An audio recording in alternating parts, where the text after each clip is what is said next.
Yay! She finally done it. The girl who wanted to go blue for so long finally did it. But I just didn't really know whether to do it or not, simply because blue is a shade which I've never really come near to before. Like pink was easy to get to because it was close to red, but blue was a bit like, shall I do it? Shall I not? So as you guys know, I've already posted videos of this hair before, and I've already posted Instagram photos. Believe it or not, a lot of me wonders what you guys are going to think when I change my hair more than people in the public, because I don't care about public, but you guys, I care about you. So I hope you like it. If you don't, I'm sorry, it won't last long anyway, because I change my hair colour often.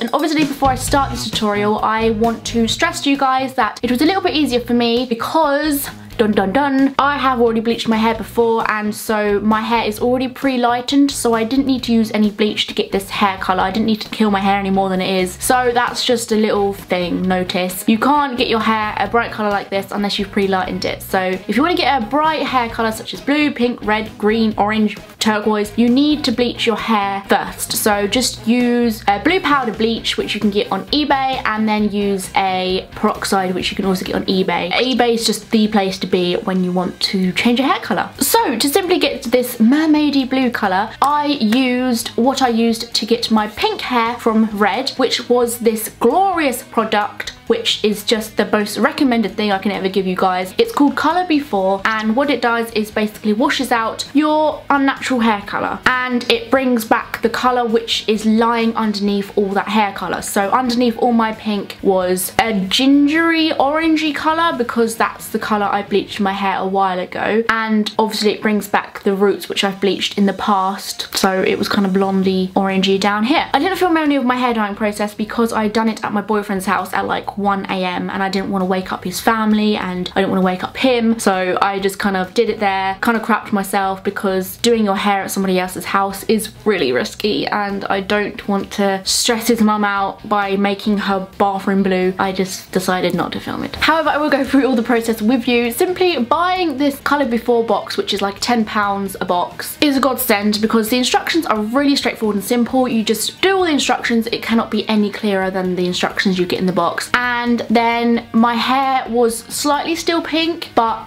it was the most it was going to get out without bleaching your hair. So I don't want to bleach my hair anymore because it probably fall out, because my hair is really weak.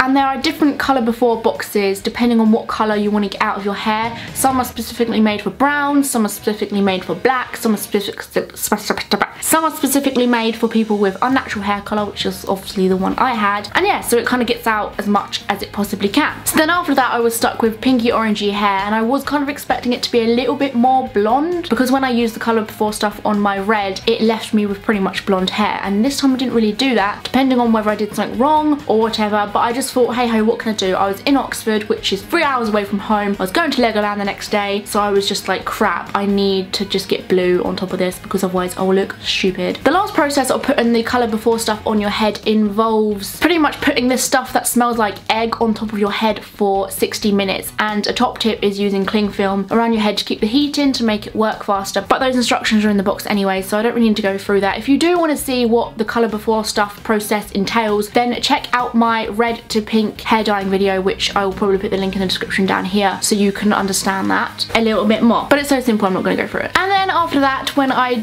just had a pre-lightened colour, which you need to have if you want to use the next step, you can put it on brown hair, but it has to be light brown hair if you want it to look vibrant, or if you just want a tint of blue, then dark brown will probably work. I don't know, try it. And the blue colour I used was Directions in Atlantic Blue. I didn't want to go for the light blue, I wanted to go for the dark blue because I didn't know how well blue was going to cover up the orange, so I was just like, yeah, let's just try Atlantic Blue first. And I simply just smothered it on. Gloves I had to use. Gloves is very important, guys, don't forget your gloves. And then I smothered it on with a hair dye towel around me to make sure it didn't flick anywhere. And then I just waited about 2 hours, an hour, and I just washed it off. This was the result. It was that simple, guys. If you want to dye your hair crazy colours, you just need to bleach the whole lot once. Don't bleach every time you do it, unless your hair colour is not removing with the before stuff, and then you can. Also, if you're a colour and you want to stay that colour, but you need to top it up, you don't need to bleach your whole hair again. You just top it up with the same colour and put it on again. You don't need to just bleach your whole hair again. But you do, however, need to bleach your roots, and your roots only, when your roots start coming through, because that's going to be your natural hair colour and it's not going to match the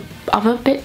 Get what I'm saying? You just need to bleach your roots and then put the blue on all over, or whatever colour it is you want to use. I decided to use Directions now instead of Manic Panic. 1, because I feel like it lasts longer. 2, it's much cheaper. It's like half the amount of money cheaper. 3, I prefer the colour that comes out when using Directions over Manic Panic. And number 4, I prefer the colour that it fades to more when you use the Directions over the Manic Panic. So that was pretty much it. That's all I have to say. If you guys like this colour, do give this video a thumbs up so I know that you appreciated the blue. I don't know why I care so much about what you guys think. If you took something from this video, also make sure you give this video a thumbs up so I know to keep doing hair dyeing videos. And if you came across this video by complete chance and this is the first time you've ever seen my channel, then do make sure you subscribe down there in that little link place, see. And you can be notified every time I make a new video, which is exciting because I make videos every 3 days. Thanks for watching. I will see you very soon, guys, and I love you so much. All my social networking sites are down there in my cleavage in the description box below, but you know this already. I've noticed blue hair makes me look like a mermaid and it brings out my eyes. Just thought you'd like to know that. Bye, guys.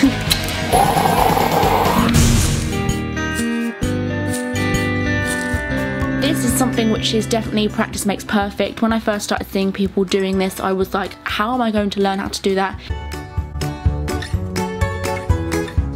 Now I'm going to be using this Rimmel London Exaggerate eyeliner, I think it's called, and it's a liquid eyeliner because I cannot work with pencil eyeliner, liquid all the way, and I feel like the brush needs to be really thick.